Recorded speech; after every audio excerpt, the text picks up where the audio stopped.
Hadirin dipersilakan duduk kembali. Selanjutnya, mari kita simak bersama-sama sambutan dari Wakil Kepala Dinas Pendidikan 10 Surabaya kepada yang terhormat Bapak Agung SPD. Waktu dan tempat kami persilakan. Assalamualaikum warahmatullahi wabarakatuh.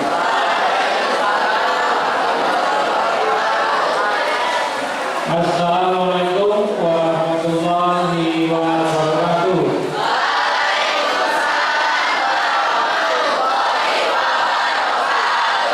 Selamat pagi. Baik, terima kasih. Di hari ini hari Senin atau hari Selasa? Hari Selasa atau hari Senin? Jangan kompak berarti belum ada yang ngantuk karena waktunya sudah ada yang sudah ngantuk ya. Baik, pertama-tama mari kita panjatkan puji syukur kepada Allah Subhanahu wa taala yang mana pada saat ini kita bisa sama-sama berkumpul di ruang serbaguna.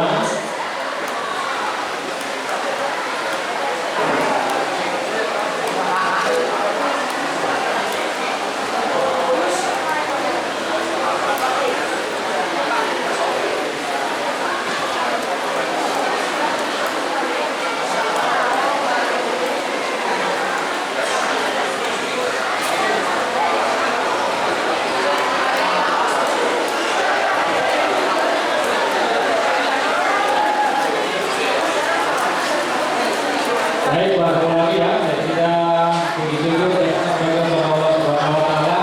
Hari ini kita dapat berkumpul di tempat ini guna melakukan kegiatan yang sifatnya rutin. Ini adalah program kerja dari BNN Surabaya. BNN Go to School. BNN yang bagi sekolah-sekolah ya, baik sekolah negeri maupun sekolah swasta. Kenapa BNN perlu nyambangi? Karena masih banyak sekolah-sekolah yang terindikasi menggunakan narkotika, namun sekolahnya mungkin tidak laporan ke BNN. Ya, sehingga BNN perlu turun tangan, perlu sosialisasi, digilir. Berdasarkan apa? Berdasarkan sekolah-sekolah yang namanya muncul dari Dinas Pendidikan. Jadi terima kasih untuk Pak Lukman dari BNN Surabaya yang sudah menyempatkan hadir. Ini Pak Lukman ditugasi untuk memberi materi. Tujuannya apa? Tujuannya kalian tahu narkotika itu apa, bahayanya apa, manfaatnya apa, ada atau tidak, dan kasus-kasusnya seperti apa. Mungkin kalian beberapa kali sudah mendapat materi seperti ini. Ibarat masakan, namanya sayur asem. Kalau juru masaknya berbeda, biasanya rasanya pun berbeda. Iya kan? Padahal bahannya sama, kompornya sama, waktu masaknya sama. Mudah-mudahan nanti yang disampaikan Pak Lukman ini bisa membuka yang selama ini tidak paham tentang apa itu narkotika dan sejenisnya. Sekali lagi terima kasih sekolah menyampaikan kepada BNN Surabaya yang sudah menyempatkan hadir. Inilah ruangan kami, ruangan yang paling bisa menampung siswa banyak ya. Jadi anak-anak di sini sudah hafal Pak Lukman. Jadi kalau kumpul di sini, kalau mau kegiatan yang lain ya di sini, tapi di sininya di bawah, olahraganya ya di bawah, sholatnya ya di bawah, upacaranya di bawah semua. Jadi kalau ada apa-apa paling gampang orangnya di sini anak sudah paham semua Pak. Jadi sini 10 ini sebagai informasi mungkin sekolah yang terkecil di Surabaya, namun tidak bisa dikembangkan, tapi satunya pengembangan yang bisa kita mungkin secara teknologi. Satu-satunya yaitu di 10 ini ada sekitar 32 kelas, kita memiliki sekitar 61 CCTV yang terpasang. Ya, Ini aja yang bisa Pak Guru sampaikan kepada kepala sekolah. Tolong didengarkan, kalau ada hal-hal yang perlu ditanyakan, tolong ditanyakan, sehingga kalau ada teman-teman nanti yang mempunyai ciri-ciri diduga pengguna bisa menginformasikan ke sekolah. Informasi yang baru dapat satu, biasanya penyakit orang kena narkotika itu satu, ngantuk tidur di kelas. Yang tidur di kelas bukan berarti dia kena narkotika, bukan. Cuma patut diduga.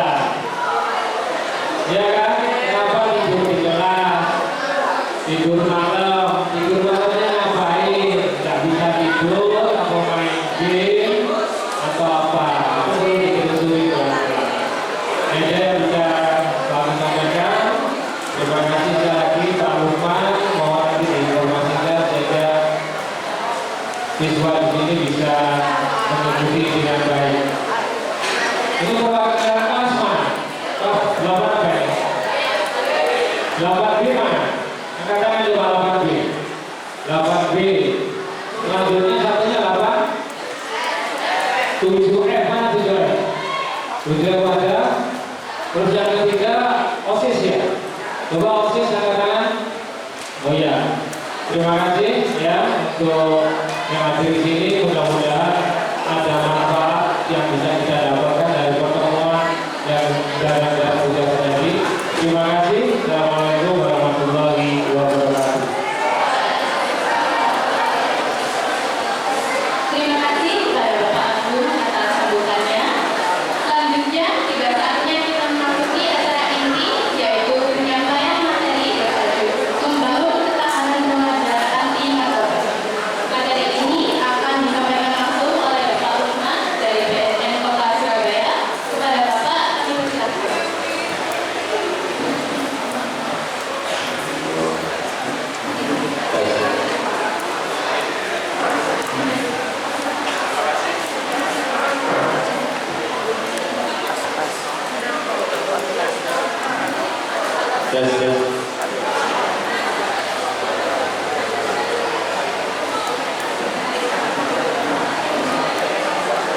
Assalamualaikum warahmatullahi wabarakatuh. Pertama-tama yang saya hormati Bapak Wakil Kepala Sekolah, Bapak Guru, beserta Ibu Guru SMP 10 Surabaya, dan juga adik-adikku semuanya. Perkenalkan, nama saya Pak Lukman. Saya dari BNN Kota Surabaya. Ada yang tahu singkatan BNN? Ada narkotika nasional. Ya. Jadi aku kan saya sambil berdiri ya Pak. Jadi gini, adik-adik, saya memang diutus dari BNN untuk memberikan materi tentang bahaya narkotika di kalangan.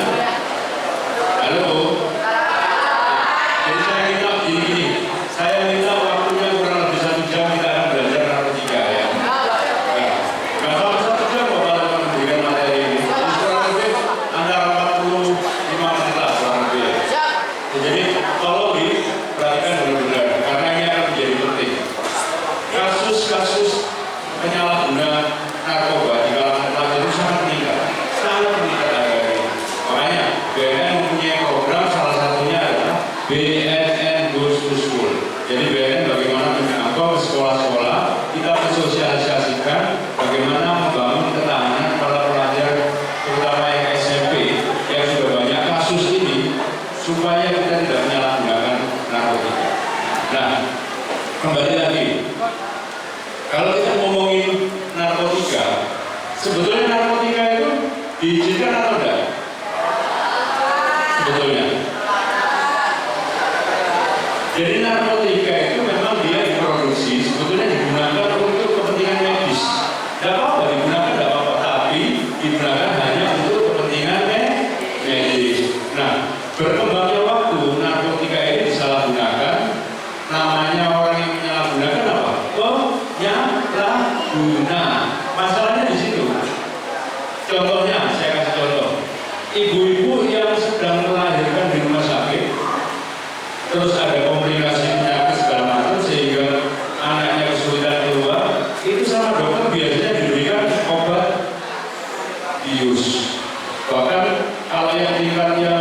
lebih tinggi biasanya diberikan morfin segala macam. Nah, morfin ini masuk golongan 2 narkotika.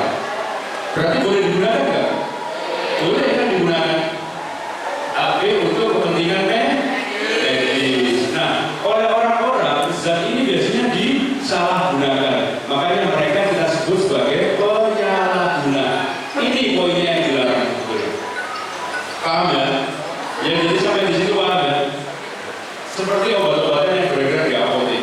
Banyak remaja-remaja SMP yang menyalahgunakan juga. Obat batuk disalahgunakan, digunakan untuk mabuk. Banyak obat-obatan yang disalahgunakan. Nah, kita akan bicara soal penyalahgunaan narkoba. Oke, kita mulai. Jadi kita akan melihat kenali bahaya narkoba jauh sejak dini. Oke, next. Nah, sering mendengar nggak kata narkoba itu? Sering. Nah, cuman kan kita nggak ngerti apa sih narkoba itu. Nah, kali ini ada singkatannya. Jadi narkoba itu adalah narkotika, psikotropika, dan bahan adiktif. Itu ada tiga hal. Jadi narkotika singkatannya narkoba singkatannya narkotika, psikotropika, dan bahan adiktif. Ada tiga unsur, ya, narkotika, psikotropika, dan bahan adiktif. Nah, ini yang disebut narkoba. Oke, coba kita lihat apa sih yang dimaksud dengan narkoba. Kita ngomongin narkoba secara keseluruhan. Jadi narkoba itu zat yang mempengaruhi otak, cara berpikir, mempengaruhi perasaan, dan mempengaruhi perilaku. Nah, bisa menyebabkan kerusakan pada tubuh. Jadi intinya gini. Coba lihat teman-teman, intinya gini. Narkoba itu adalah zat apapun. Kita ngomongin zat apapun. Zat itu bisa dalam bentuk apa? Cair, apalagi tablet, apalagi kristal, apalagi bubuk, apalagi tanaman, apapun. Pokoknya dalam bentuk zat yang ketika dimasukkan ke dalam tubuh, dimasukkan itu melalui apa aja? Disuntik, dihirup, ya apa? Ya, pokoknya apapun zat dimasukkan ke dalam tubuh dengan cara apapun yang mengakibatkan perubahan pola pikir, ya, mengakibatkan perasaan berubah, perilaku berubah, dan berdampak kepada kecanduan, itu adalah narkoba. Gampangnya seperti itu. Karena gini, kalau kita mau mempelajari terutama narkoba yang jenis narkotika, itu jumlahnya ratusan ya. Akan selalu ada zat baru, Tapi patokan buat kita, halo yang di belakang, halo, dengerin dulu, halo. Tapi patokan buat saya adalah ketika itu dimasukkan ke dalam tubuh, merubah pola pikir, berdampak pada perilaku dan perasaan yang mengakibatkan ketergantungan, berarti tidak usah digunakan. Oke, kita akan mempelajari satu-satu apa yang dimaksud dengan narkotika, psikotropika, dan bahan adiktif. Next. Nah, ini jenis-jenis narkoba yang tadi teman-teman bilang ada narkotika, psikotropika, dan bahan adiktif. Nah, narkotika itu sudah jelas dia ada undang-undangnya yang melarang, Undang-Undang Nomor 35 Tahun 2009. Di sana ada ganja, heroin, morfin, dan sabu-sabu. Pernah dengar nama-nama itu? Pernah dengar? Siapa yang belum pernah dengar? Ada narkotika jenis ganja, heroin, dan morfin, sabu-sabu. Hampir semuanya pernah dengar. Ya? Adik-adik yang semuanya pernah dengar. Yang di belakang? Laki-laki? Pernah. Laki-laki jelas pernah dengar ya. Lebih tahu kalau soal gini ya. Oke. Jadi itu yang pertama adalah narkotika. Dia jelas dilarang karena sudah ada undang-undangnya. Lalu tolong perhatikan dulu. Kalau yang narkotika sudah ada undang-undangnya, sudah ada penggolongannya 1, 2, dan 3, dan ini sudah jelas dilarang oleh negara. Ancaman hukumannya pun juga sudah ada.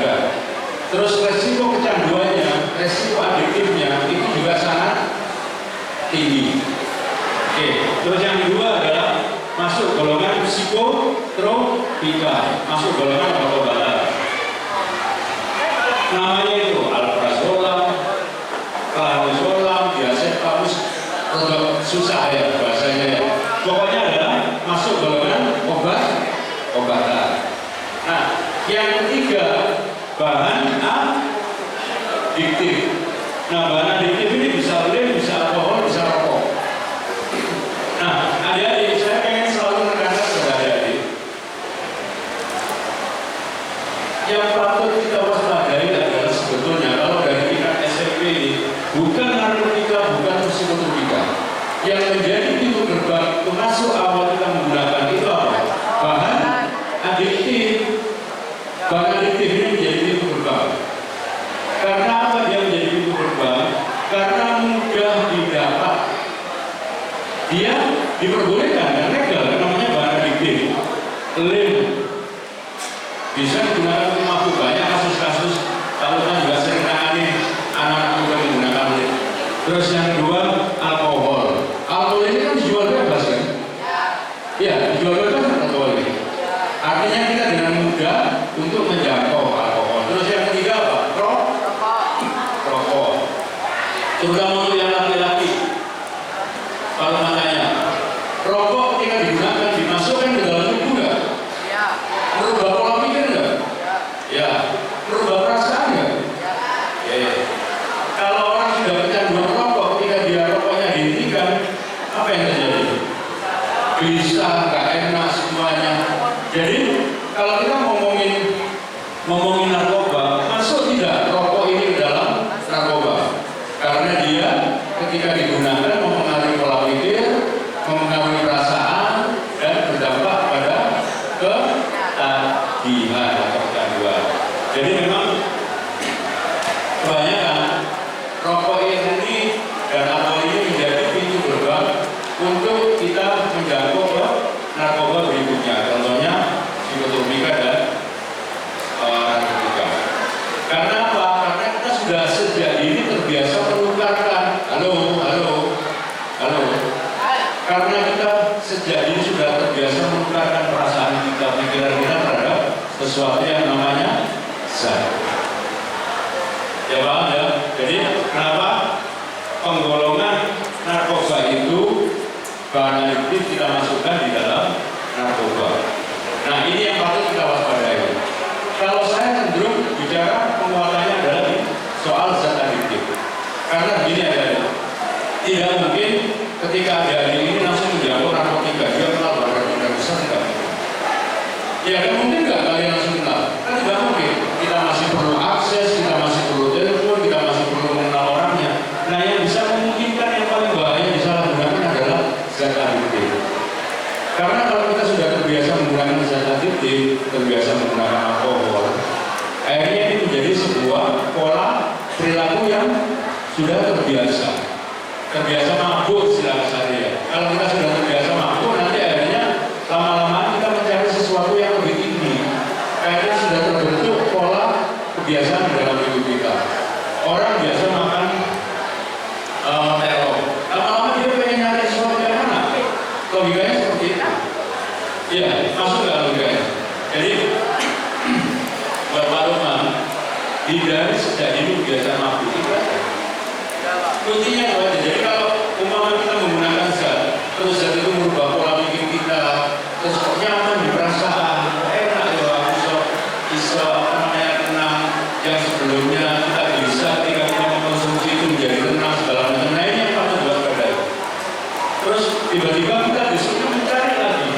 Nah, berarti kita patut waspada terhadap zat tersebut.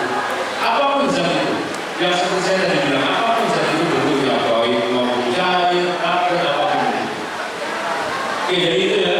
Jadi ada zat adiktif, ada psikotropika, dan ada narkotika. Oke, kan? Nah, orang yang memang sudah mempunyai ikatan antara dirinya dengan zat yang digunakan, itu pasti mengganggu tubuh. Kalau di situ orang yang menggunakan narkoba sudah terlihat jelas perubahan fisik yang mencolok. Saya kasih gambaran. Halo, tolong dengarin. Halo.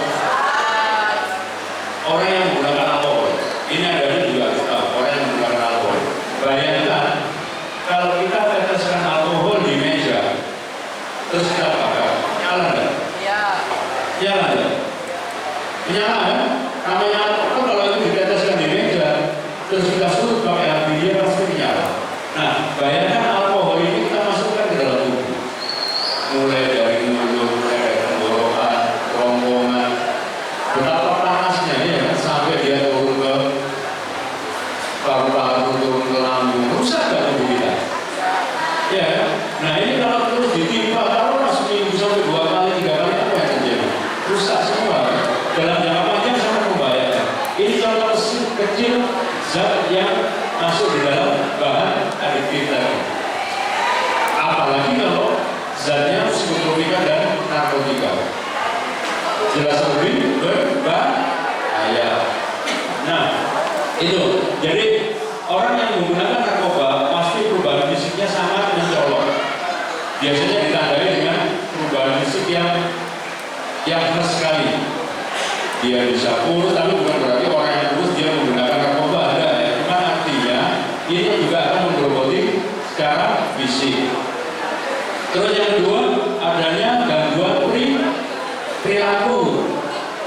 Pastinya akan berdampak terhadap gangguan perilaku orang yang menggunakan narkoba. Contohnya, orang kalau di kelas, kalau sebelum dia menggunakan narkotika, terutama untuk yang pelajar, itu biasanya dia manis, mendengarkan. Tapi ketika dia sudah menggunakan narkotika, yang terjadi di kelas juga terganggu. Seperti yang seperti dibilang Pak Aku. Kadang-kadang yang ngantuk, kadang-kadang yang malas. Artinya terjadi perubahan perilaku. Ya kan? Karena orang menggunakan narkoba itu ketika zat yang dimasukkan ke dalam tubuh dari mengganggu pola pikir, akhirnya dia berdampak kepada perilakunya menjadi malas, menjadi enggan, sama orang tua juga yang semula itu nurut santun, akhirnya gampang melawan terhadap orang tua. Nah, selanjutnya adalah kalau terjadi perubahan perilaku, pasti terjadi perubahan pola hidup di rumah. Pak Lukman sering juga menangani anak-anak SMP ini. Banyak mereka yang mengeluhkan orang tuanya, Pak, bagaimana anak saya? Kok tiap malam hampir tiap malam tidak tidur? Jadi pagi dibuat malam, malam dibuat pagi. Apalagi mereka yang sudah menggunakan obat-obatan yang jenisnya lebih tinggi. Mereka biasa nongkrong malam. Akhirnya apa yang terjadi? Perubahan pola hidup sangat terlihat. Ya, dan yang terakhir adalah menyebabkan ketergantungan. Kalau sudah menyebabkan ketergantungan, berarti sudah ada ikatan antara orang tersebut dengan zat yang digunakan. Nah, ketergantungan itu apa sih? Sebuah ikatan.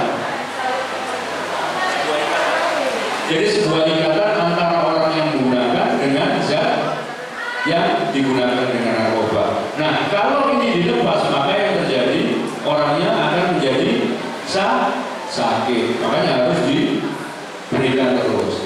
Nah, ini yang dimaksud dengan ketergantungan. Jadi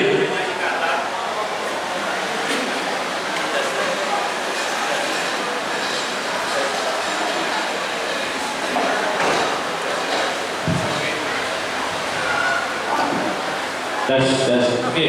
Jadi bagaimana juga? Jadi yang dimaksud ketergantungan adalah adanya ikatan antara orang dengan zat yang digunakan. Nah, kalau sudah terjadi ikatan, maka harus dilakukan konsumsi setiap hari. Nah, ini yang berbahaya. Ya, jadi itu ya, ini seorang ciri-ciri pecandu narkoba. Ada lagi yang Pak Lukman sampaikan ke adik-adik.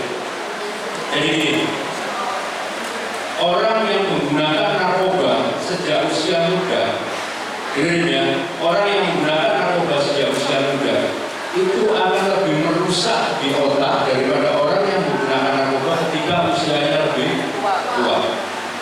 Karena ini dokter sendiri yang bilang, semakin muda seseorang menggunakan narkoba, maka tingkat kerusakan di dalam otak,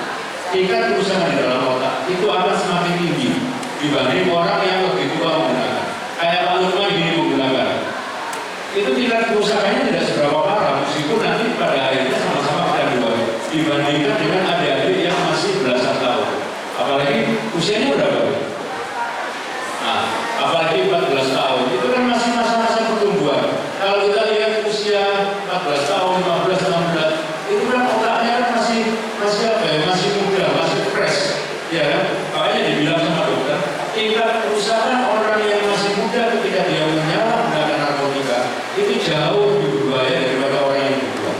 masuk akal nggak? Iya kan, karena kan otak kita kan masih, halo yang itu tadi yang menurut ini menggunakan apa ini? Kalau didengerin ya, kalau didengerin. Kalau nggak jarang datang ke sini, jadi tolong didengerin benar-benar. Makanya saya selalu wanti-wanti kepada adik-adik kita, terutama yang muda. Kalau yang sudah umur 30 tahun ke atas, 40 tahun ke atas, nggak seberapa mikir Pak. Cuma yang untuk usia muda, terutama di bawah 20, itu saya sangat fokus sekali. Karena apa? Ketika kalian menggunakan narkoba, memasukkan zat ke dalam tubuh, itu tingkat kerusakannya di otak jauh lebih tinggi daripada orang yang berjuang. Bahayanya di situ. Ini dokter yang bilang, bukan Pak Lukman. Iya, bisa dipahami ya. Dan yang kedua, ketika yang muda-muda ini sering menggunakan narkoba, itu tingkat kecanduannya itu lebih tinggi daripada orang yang sudah tua menggunakan. Ya namanya orang masih muda, ketika kita diberikan sesuatu yang enak, tingkat ikatannya, terikatnya itu lebih besar daripada orang yang sudah berumur. Oke, next. Nah ini ada ini gambaran penggunaan narkotika sebelum kita kecanduan. Jadi pada tahap awal yang paling bawah, anggaplah itu situasi sekarang di mana ada yang tidak menggunakan narkoba. Terus tiba-tiba ditawari teman kita memakai satu kali. Nah ketika kita memakai satu kali, artinya apa? Olahraga masih ada, makanan kita mikirkan makanan masih ada, kita mikirkan masa depan masih ada. Ya kan lihat di sana kan? Artinya apa? Semuanya masih baik-baik saja, keluarga masih baik-baik saja, pekerjaan masih ada. Artinya masih harapan hidup itu sangat tinggi. Ketika kita hanya menggunakan sekali pada tahap awal. Kelihatan nggak di sana yang paling bawah? Narkobanya cuma sekali-sekali coba pakai. Artinya bayangan kehidupan kita itu masih menyenangkan. Cita-cita masih ada, semuanya masih ada. Nah, naik lagi, kita sudah mulai intens, pemakaiannya sudah mulai tinggi, sudah mulai ada yang bilang polanya sudah kelihatan berubah. Yang semula kita rajin olahraga itu males, ya kan? Tapi kehidupan masih tetap berjalan. Artinya kita masih perlu sosialisasi di rumah dengan keluarga, masih bisa sekolah dan lain-lain. Tapi ada satu yang hilang, olahraganya hilang, cita-citanya sudah mulai goyang dan lain-lain. Nah terus ke tahap kegagalan pengendalian. Ini sudah mulai agak rutin. Kita sudah mulai mempunyai jadwal pemakaian. Nah masih makannya masih, ya orang kecanduan tetap dia masih makan ya. Iya, nggak mungkin orang kecanduan dia nggak makan. Artinya masih tetap makan. Tapi cita-citanya juga mulai hilang. Terus apa lagi itu? Hobinya juga mulai hilang. Kalau keluarganya dia masih mikir keluarga karena dia tinggal di rumah. Sekolahnya masih sekolah, ya kan? Tapi cita-citanya banyak sudah yang hilang. Nah, masuk ke tahap ketergantungannya dipikirkan hanya narkoba. Bahkan ada yang bilang, halo, ada yang bilang kalau orang sudah kecanduan aktif terhadap zat, itu dia bagaikan apa? Bagaikan mayat hidup. Dia hidup memang, hidup. Tapi di dalam otaknya bagaimana setiap hari yang dipikir itu menggunakan hanya untuk memenuhi kebutuhan secara fisiknya. Karena kalau itu dihentikan, maka yang terjadi fisiknya menjadi sakit.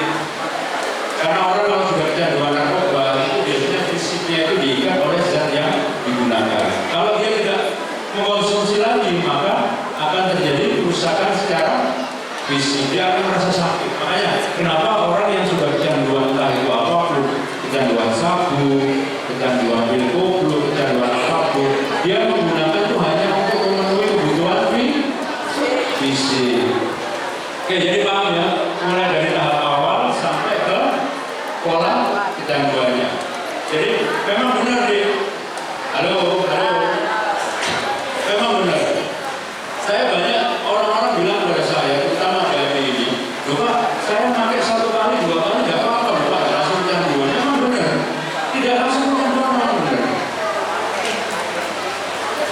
narkoba itu menjadi kecanduan kalau kita gunakan secara rutin pada akhirnya. Cuma gini logikanya, kita pernah nggak berikan coklat sintetik umpamanya, enak nggak rasanya?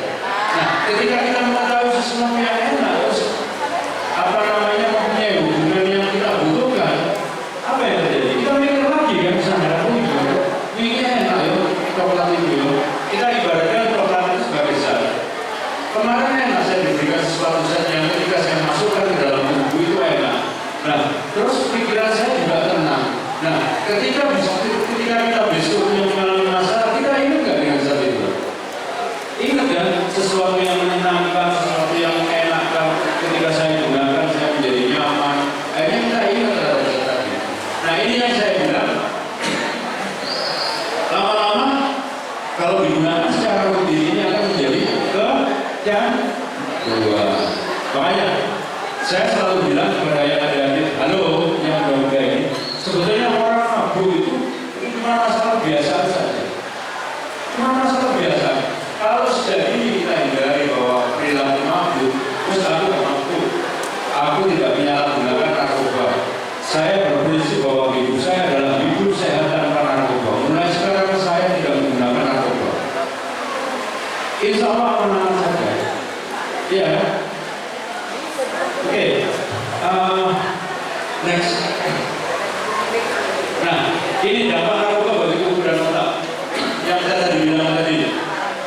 Pertama jelas ketika obat itu dikonsumsi ke dalam tubuh, yang pertama diserang adalah otak. Halo. Ini yang laki-laki ini saya curiga, jangan-jangan banyak yang menggunakan ini, ya kan? Banyak kan juga ya? Kenapa? Dari malam bergadang? Ya, dari malam bergadang? Bergadang? Apa yang bergadang? Oke, jadi itu. Nah, habis ini kita selesai. Ya, habis ini kita selesai. Kalau begitu. Jadi, dampak narkoba bagi tubuh itu yang pertama adalah kalau kita mengkonsumsi, pasti yang diserang adalah otak. Oke, terus setelah itu, karena manusia itu punya organ-organ, maka ketika itu dimasukkan ke dalam tubuh, yang seperti yang Pak Lukman bilang, contohnya adalah kita ambil contoh yang kecil, alkohol menyerang paru-paru, menyerang pernapasan, sampai menyerang lambung. Itu belum jenis narkotika yang lain. Nah, selanjutnya adalah mengganggu pertumbuhan dan perkembangan. Yang Pak Lukman tadi bilang, otak remaja itu usia 12 sampai 20 itu masih dalam tahap perkembangan. Nah, karena dia tahap perkembangan, makanya jangan diganggu dengan bahan-bahan yang sifatnya merusak, seperti narkoba. Oke. Terus bisa menyebabkan gangguan mental dan kecanduan, ini sudah pasti ya. Yang terakhir adalah kematian. Makanya, saya selalu ngomong gini. Yang dijanjikan penyalahgunaan narkotika itu cuma 3 hal. Orang kalau sudah kecanduan itu yang dijanjikan cuma 3 hal. Janji narkoba terhadap kita itu cuma 3 hal. Pertama apa? Penjara. Orang kalau terus-terusan menggunakan narkoba, janjinya adalah penjara. Karena mau tidak mau pada akhirnya dia akan ditangkap. Ya betul. Ini sudah jelas dilarang oleh negara ya. Negara melarang dalam tujuan baik. Makanya sepandai-pandainya orang menggunakan narkoba atau mengedarkan, pasti ditangkap juga. Nah, janji pertama adalah orang yang menyalahgunakan narkoba apa? 1 ke penjara. Kedua adalah institusi. Dia bisa masuk rehab, dia bisa masuk rumah sakit jiwa. Jadi pertama adalah penjara, kedua adalah rumah sakit jiwa, yang ketiga apa? Yang ketiga kematian. Ya kan? Orang kalau sudah kecanduan, kalau di satu titik dia kelewatan makainya terus akhirnya overdosis, apa yang terjadi? Kematian. Ngeri gak sih? Nah, next. Nah ini adalah kasus narkoba yang paling banyak disalahgunakan di Indonesia.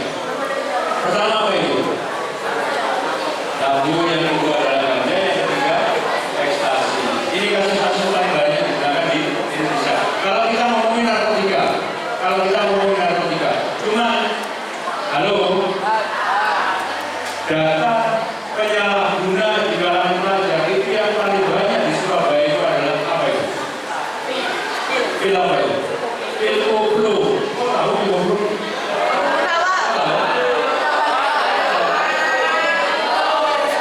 Ini yang patut kita waspadai. Karena pil koplo itu murah. Harganya berapa itu? Harganya berapa? Harganya tahu nggak? Harganya itu sangat murah sekali. Jadi satu plastik itu harganya kurang lebih 20.000. Isinya 10. Jadi satunya itu harganya 2.000. Memang murah dong. Di mana? Mau beli? Janganlah ya.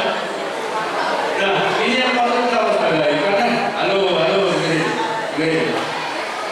Banyak pengedar-pengedar yang mengedarkan ini di sekolah. Kalau ini, halo, dengerin dulu. Ini penting, saya beritahu ini penting. Banyak pengedar-pengedar ini yang mengincar sekolah, terutama anak SMP, mereka nomor-nomor di depan.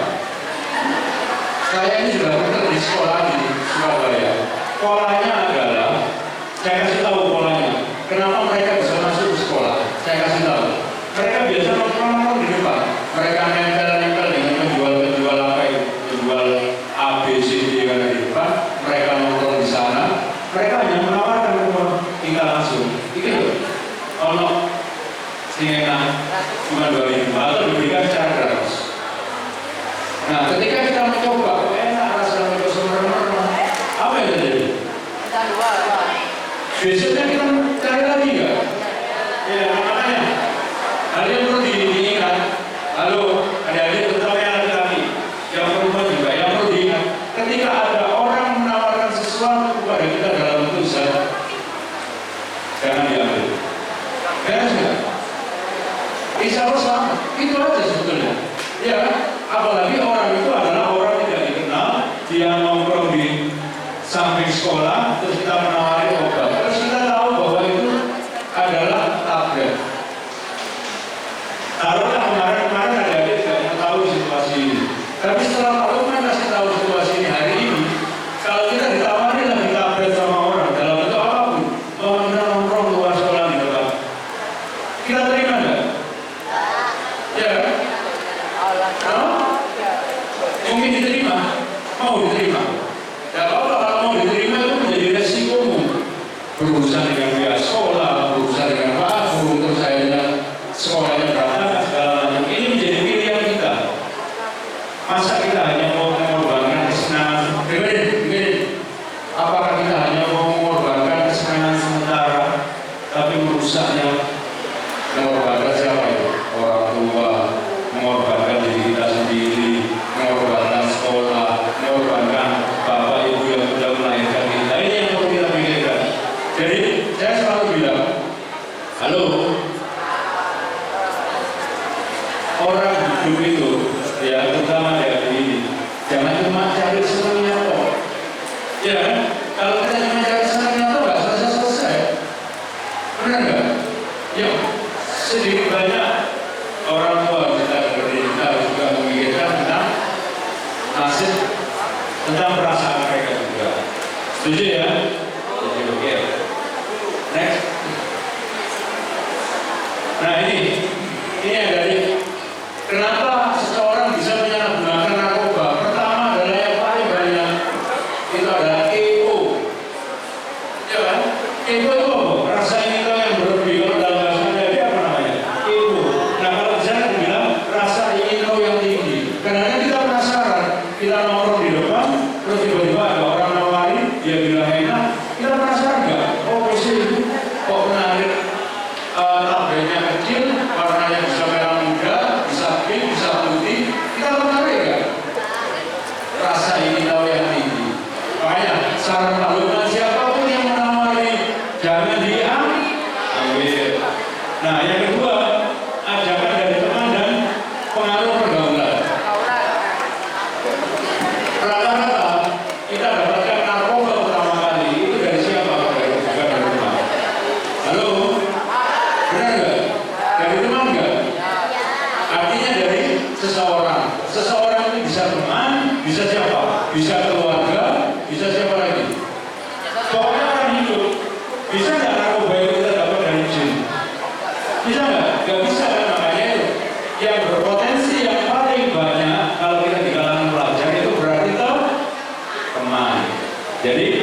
saran saya, ya pilih pergaulan yang bagus. Ya, kalau ada teman yang menggunakan, ditegur. Ya nanti soal itu nanti kita akan bicara bagaimana ya.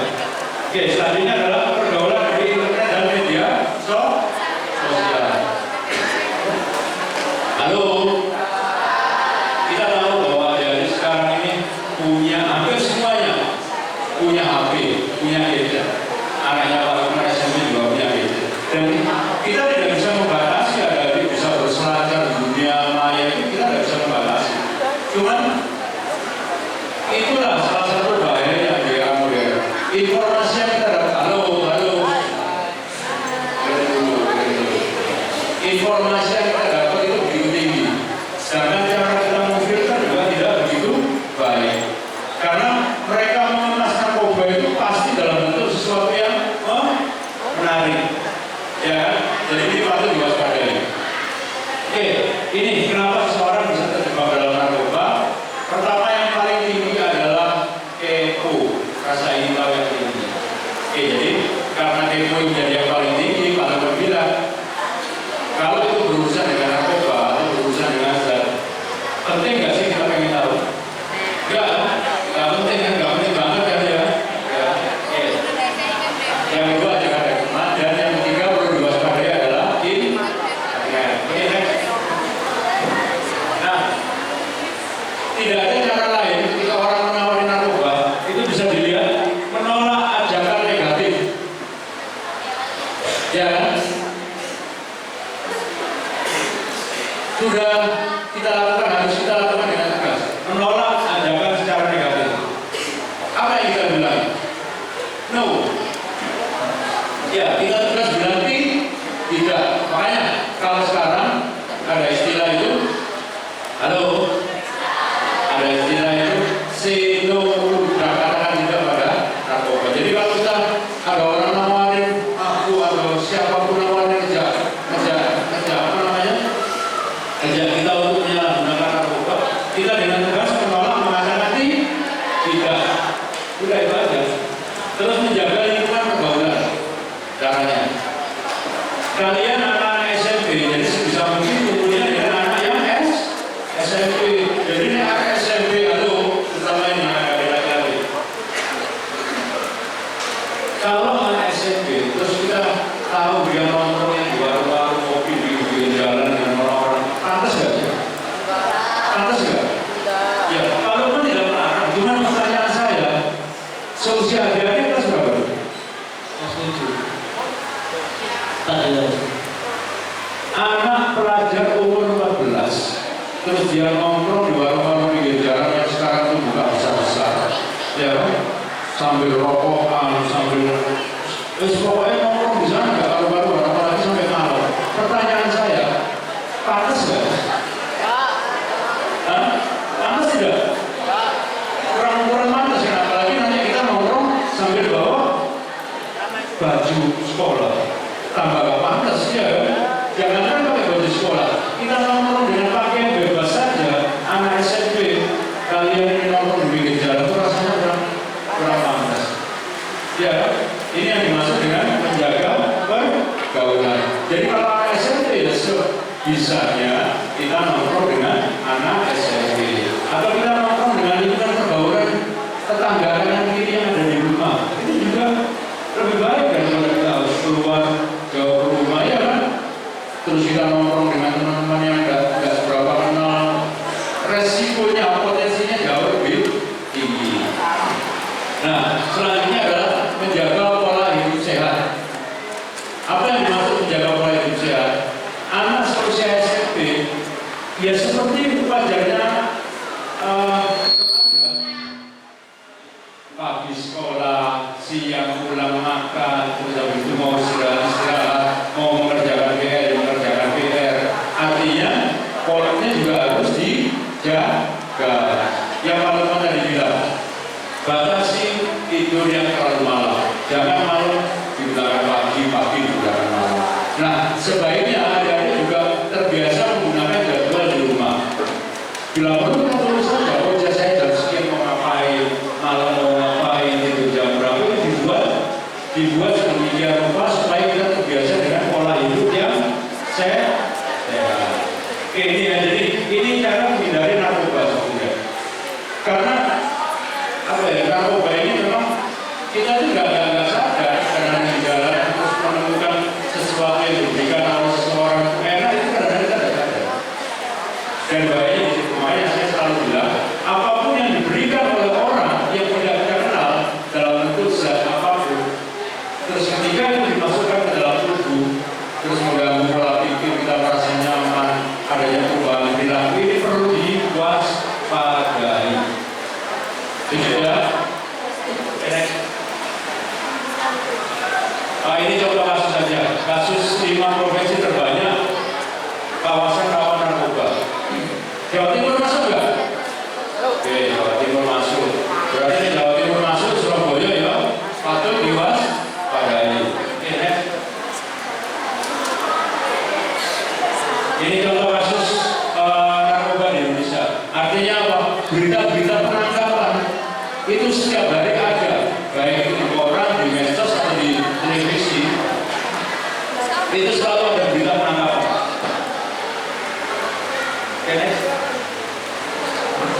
Oke, sekarang pengen saya kita tanya jawab. Saya pengen ada interaksi, ada yang bertanya. Silakan. Ayo. Masa ada pertanyaan? Oke. Terima kasih kepada Bapak Lukman sudah memberikan saya kesempatan untuk bertanya pada hari ini. Ini saya memiliki 4 pertanyaan tentang masalah narkoba. Seperti yang kita tahu bahwa narkoba memiliki banyak faktor penyebabnya, yaitu faktor lingkungan juga faktor ekonomi. Tapi lebih baik kemana Pak yang akan dihapus dulu? Apa peredaran narkoba atau pola pikir masyarakat yang menganggap narkoba itu hal yang biasa? Sama yang kedua, setahu saya zaman dahulu dan zaman sekarang cara menanggapi narkobanya itu sudah berbeda. Zaman dahulu narkoba itu dianggap sebagai ancaman bagi generasi muda. Namun jika zaman sekarang narkoba itu menjadi nomor kedua kan? Pertanyaan saya di sini, bagaimana cara meningkatkan kepedulian masyarakat terhadap narkoba di zaman sekarang?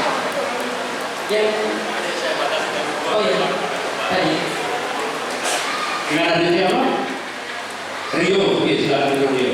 Oke, jadi pertanyaan Mas Rio yang pertama adalah lebih diutamakan dari sisi mana dulu, pemberantasan atau yang lainnya dulu. Nah, kalau bagi kebijakan BNN ini kita berbarengan jalannya. Dari sisi penindakan, dari sisi pemberantasan itu memang digalakkan. Nah, dari sisi pencegahan, salah satunya yang hari ini kita lakukan adalah BNN Goes to School. Itu salah satunya adalah di bidang sisi pencegahan.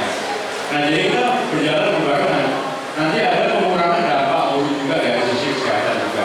Artinya dari sisi supply reduction, pengurangan pasokan, itu tugasnya bapak-bapak penegakan hukum. Tetap diberantas, orang-orang yang mengedarkan tetap diberantas.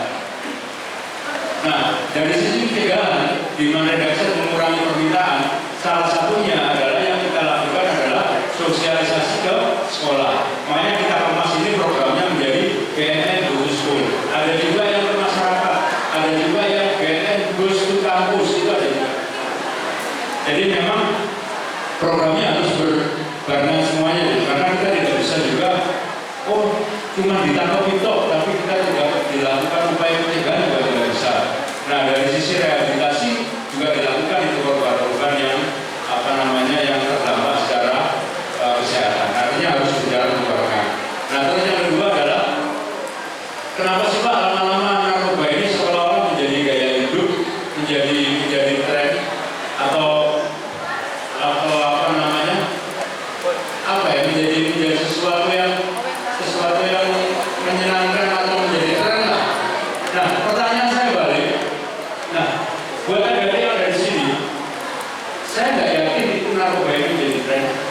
nggak terlalu yakin juga. Nah, buat kalian, orang mabuk itu keren nggak sih? Enggak kan? Nah, maka anggapan bahwa narkoba, penyalahgunaan narkoba itu menjadi sebuah tren, sebuah dunia yang harus kita jangkau ke depan. Dipahami kan sekarang mulai dari sendiri. Iya kan? Halo, dengerin dulu Pak. Saya nanya sekali lagi. Penyalahgunaan narkoba itu kita anggap sesuatu yang keren enggak? Enggak kan? Karena dia sudah jelas merusak. Nah, pertanyaan saya ketika ada banyak pertanyaan juga yang bilang narkoba itu keren di mananya? Iya enggak? Apa enggak? Nah, kalau orang sudah mampu, katanya sudah impulsen terus mana-mana, gaya pakaiannya apa tahu kan, pokoknya enggak karuan lah. Nah, pertanyaan saya, apanya yang kita anggap keren? Benar nggak? Iya kan? Katanya di mana itu Pak? Gak tahu kan? Ya, kok merusak tubuh, merusak awak dewi. Kalau dalam agama lebih ekstrim lagi saya bilang sesuatu yang berdosa. Berdosa nggak orang mabuk? Berdosa, jelas berdosa. Ini dianggap tren. Maka saya sendiri juga ya pertanyaan apanya yang tren? Ada sendiri yang menjawab kan?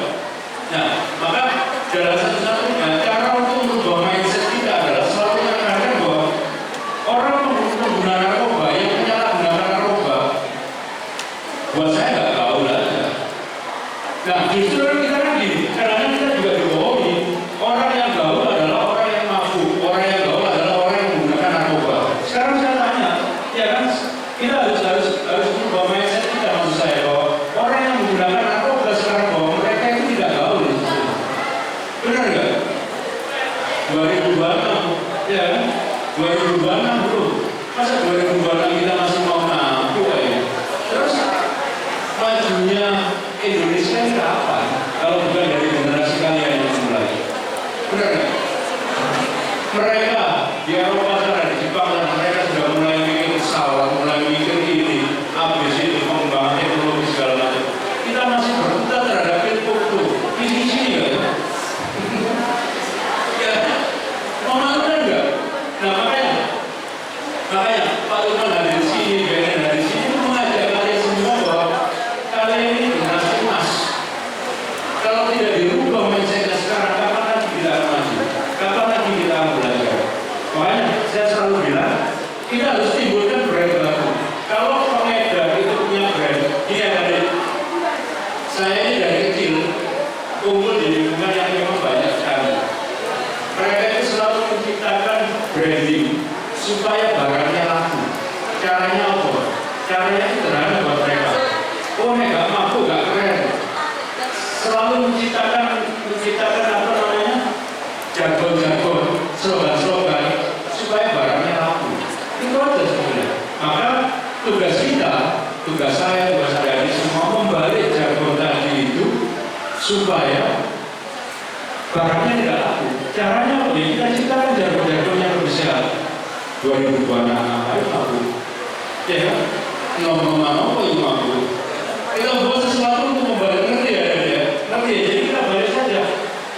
Buat kita bahwa kalau pengen gaul ya hidup sehat.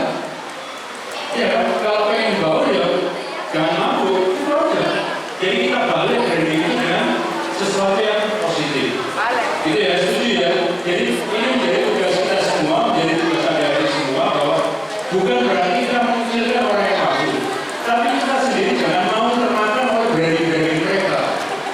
Orang yang gaul, orang yang mabuk, enggak, buat saya enggak. Orang yang gaul adalah orang yang selalu menjaga hidupnya sehat. Salah satunya adalah hidup sehat tanpa narkoba. Nah, oke, gitu ya. Ya, ada pertanyaan?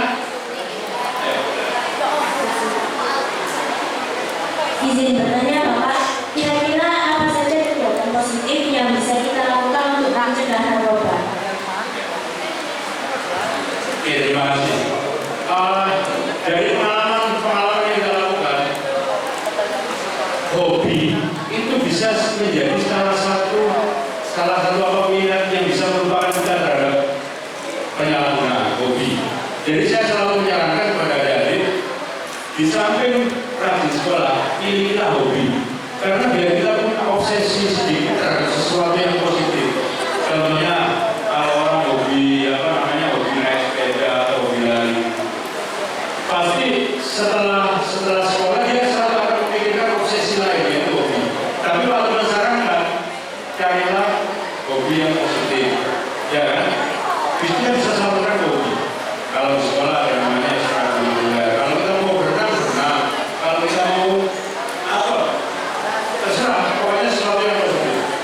Kalau tadi sampai hari ini, kemarin terakhir, saya itu masih senang naik gunung. Saya punya hobi saya naik gunung. Setiap 1 bulan saya 2 kali pasti naik gunung. Entah itu di gunung-gunung, pokoknya saya selalu kegiatan di luar. Nah, ini kegunaannya gunanya biar saya sendiri juga menikmati kehidupan saya bisa refresh. Jadi tidak harus saya harus cari narkoba atau minuman keras segala macam, enggak. Cari aja hobi yang menarik, ya kan? Gitu ya. Oke, ada lagi kita.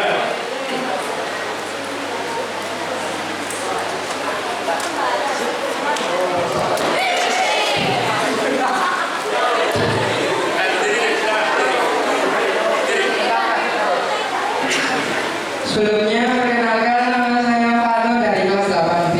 Seperti Pak Lukman yang tadi dijelaskan, Bapak dari pemakai narkoba ini kan menjadi ketergantungan dan menjadi kecanduan ya Pak. Nah itu cara memutus ketergantungan agar tidak memakai narkoba itu lagi seperti apa Pak? Terima kasih. Oke, terima kasih Dari. Yang seperti Pak Lukman tadi bilang, narkoba itu mempunyai ikatan terhadap tubuh, mempunyai ikatan terhadap jiwa kita. Orang yang sudah tahu kecanduan ini tidak boleh disembuhkan. Mereka harus melalui sebuah proses detoksifikasi, konseling segala macam. Artinya mereka harus dimasukkan ke dalam rehabilitasi. Nah, rehabilitasi ini ada 2, ada rehabilitasi rawat jalan, ada rehabilitasi rawat inap.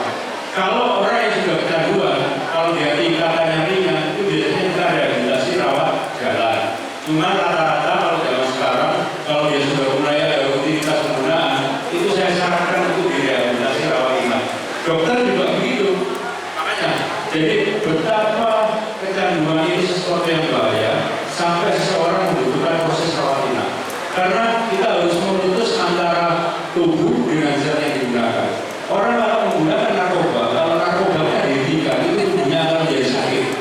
Kalau dalam istilah gaulnya itu sakau, tubuhnya meminta kembali. Sama dengan orang yang terbiasa makan pagi, kalau dia tidak sarapan apa yang terjadi? Perutnya muncul kan?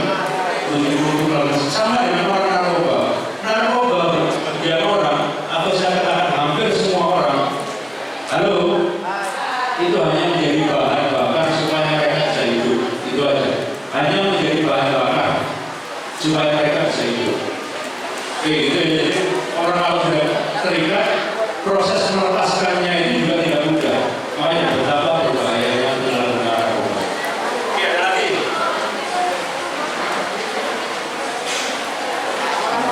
Perkenalkan, nama saya Iran dari Provo. Nah, saya melakukan PNN khusus ini kan sosialisasi sosialisasi ke sekolah-sekolah di Surabaya dan se-Indonesia kan. Nah, ketika sudah dilakukan sosialisasi untuk pencegahan narkoba, nah itu masih banyak pemuda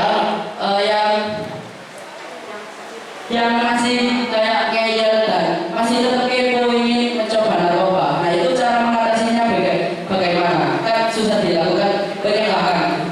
Terima kasih.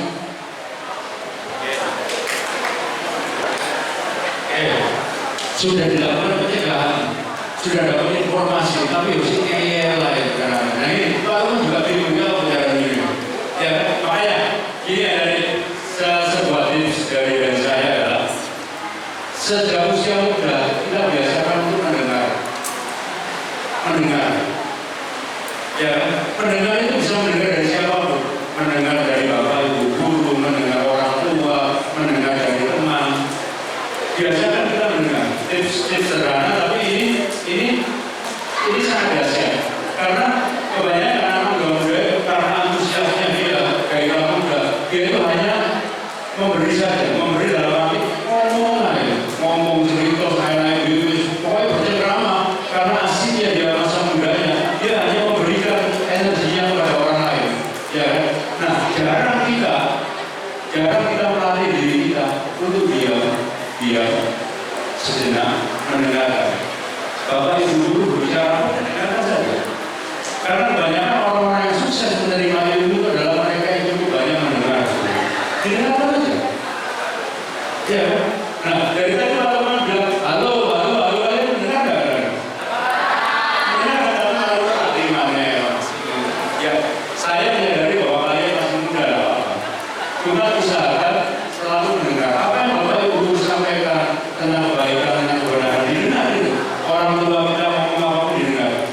Allah jalannya sama.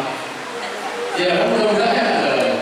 Oke, satu sebenarnya pertanyaan yang dari tadi saya tunggu tapi tidak ditanyakan, Pak, bagaimana kalau kita melihat penyalahgunaan di sekolah, apa yang harus kita lakukan? Itu yang penting. Ya, jadi ini tak kasih pertanyaan dulu, tak jawab dulu karena nggak ada yang tanya, karena itu penting Bapak ya. Jadi karena ini menjadi wilayah otoritas sekolah, kalau kita menemukan pengguna di dalam sekolah itu, tiba-tiba ada tadi ke mana ke belakang, terus tiba-tiba ada yang minuman keras, ada yang mendadak mobil, apa yang harus kita lakukan? Tidak ada jalan lain, kita harus ngomong ke Bapak Ibu guru sekolah. Ya, dengerin saya ya. Tidak ada jalan lain bahwa kita harus ngomong ke guru. Kenapa kita harus ngomong ke guru? Karena kalau kita sendiri yang melakukan tindakan itu, kalau kita sendiri yang melakukan tindakan itu, sesama anak yang masih muda yang terjadi adalah gesekan. Ya kan? Tidak ada jalan lain, kita harus lapor ke guru. Karena pertama adalah ini menjadi wilayah otoritas sekolah. Yang kedua adalah guru menjadi orang tua kita di sekolah. Yang pertama tadi bilang biasa kan benar. Jadi lapor ke guru karena guru juga orang tua kita di rumah. Kita wajib memberitahu orang tua kita di sekolah. Jadi gitu ya. Nah, yang ketiga, selain kita memberitahu pihak sekolah, pihak guru, itu secara tidak langsung juga menyelamatkan diri kita sendiri. Iya kan? Dan bisa kita bayangkan kalau kita tidak melaporkan ke guru terus ini berkembang, yang rugi siapa? Sekolah kita. Nah kalau sekolah kita yang tambah parah penggunanya, yang rugi siapa? Diri kita sendiri kan? Jadi dengan kita lapor, kita melindungi sekolah. Yang kedua kita melindungi diri kita sendiri. Jadi kalau ada penyalahgunaan, dilaporkan ke Bapak Ibu guru. Sepakat ya? Oke, sepakat. Oke, ada lagi satu? Atau kita terus? Oke, kalau nggak ada kita terus ya.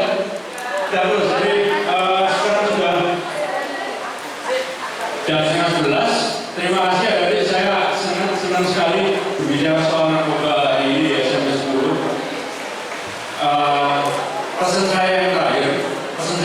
Halo. Kalau kita mau cari seni, itu tidak harus mabuk. Benar nggak? Ya. Kalau kita mau senang, mau bahagia, mau apapun, kita bisa berenang, bisa naik gunung, bisa nonton disco, pasang film. Tidak harus mabuk. Karena, karena orang yang gaul itu adalah orang yang hidup sehat, bukan orang yang mabuk. Jadi jangan terbalik-balik logika kita, ya logika akal sehat kita jangan terbalik-balik. Orang yang sehat itu, orang yang gaul itu adalah mereka yang hidup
Berdoa mulai.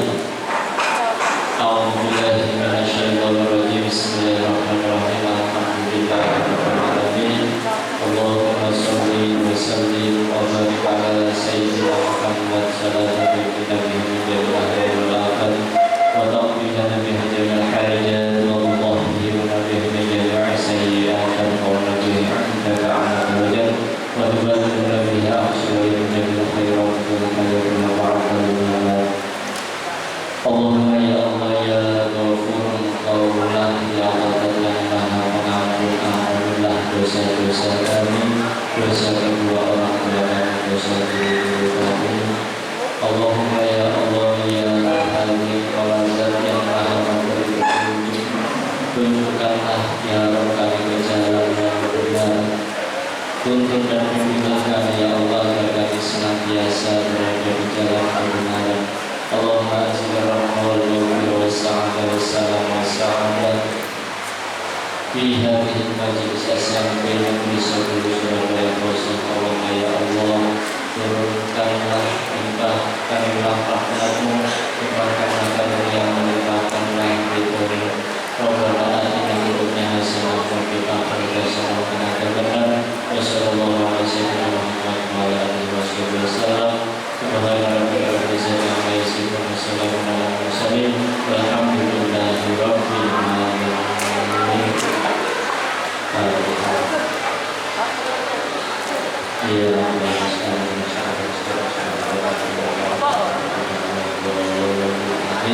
Assalamualaikum warahmatullahi wabarakatuh.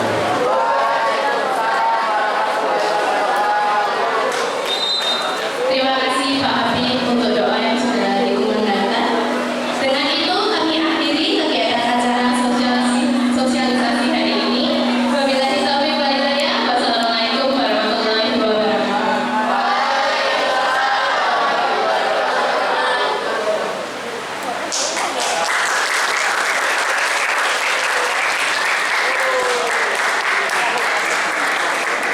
Ya, anak-anak jangan beranjak dulu, kita dokumentasikan dulu ya kegiatan ini.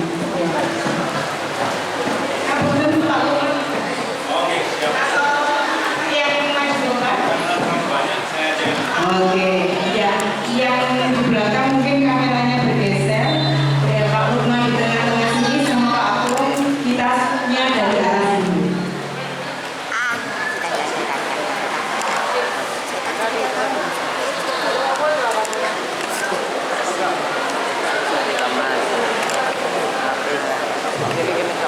Perlu berdiri anak-anaknya Pak. Kelihatan enggak?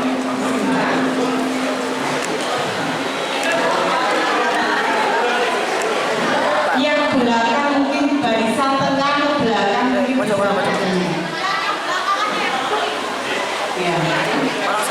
Yang belakang berdiri ya. 1, 2, 3, 4 dari belakang boleh berdiri. Yang di tengahnya bisa di